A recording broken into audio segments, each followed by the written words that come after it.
با سلام خدمت دوستان عزیز. اینجا ساعت است ساعت 8:10 صبح. هوا هنوز تاریکه و مه‌آلود. من این دستگاه رو هفته پیش چهارشنبه یه نوع مواد داخلش فرستادم برای نشتری. یه مدل نشتری داریم که از مواد استفاده میشه. داخل دستگاه این مواد رو میریزیم، این مایع رو، بعد با این عینک رو میزنیم و این تراقبه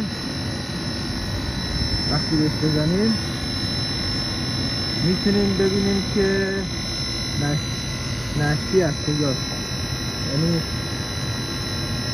همینطور که میبینیم.